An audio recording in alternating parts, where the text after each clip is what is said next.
Well, this is kind of an interesting story about Chris Swartz. Chris Swartz was half of Rough House Records. So it was Joe Nicolo and Chris Swartz.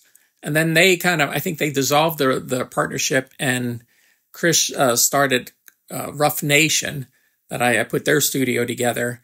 And then Joe Nicolo did his own thing. But at one point where I was working at Planet Medley doing the pro audio sales, I stopped working for them, and I was working for Angel Mountain. And Chris Swartz wanted to talk to me. And he said, come on down to Bryn Mawr. That's where the Medley was at.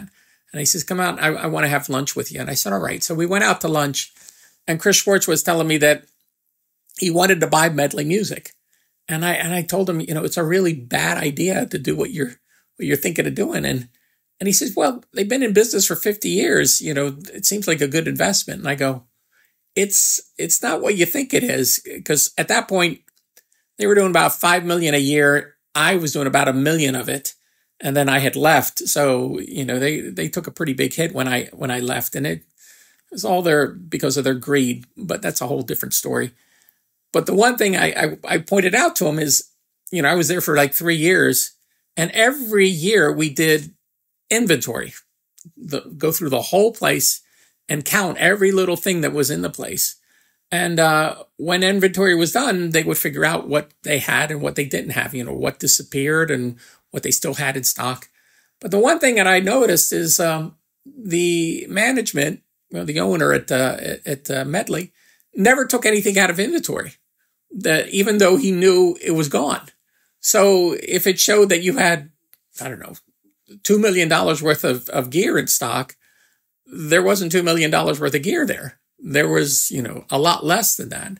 And he didn't know that. He was like, wow, that's a big deal, because if I were to buy the place and the inventory wasn't there, then what am I, you're buying the business, but all that inventory that you thought you were buying, you don't have. And that kind of made him think about it. And I think I saved him from buying that place. But it only was like maybe a year or two later that they went completely out of business. It was interesting. The company was there for 50 years. It was turned over from the owners to the owner's son. The owner's son ran it for, I think, 3 or 5 years, something like that. I was there for 3 of it. And then it's slowly grinded to a halt. Now, I think some of that had to do with the internet and, being taken by surprise, all the internet sales. But it would have been a really bad idea for Chris Swartz to buy that place, because even if the inventory was all there and everything was legit, buying a place that didn't have internet presence and couldn't keep up with the bigger box houses would be in trouble. So I think I saved him a lot of money, and I hope he realized that.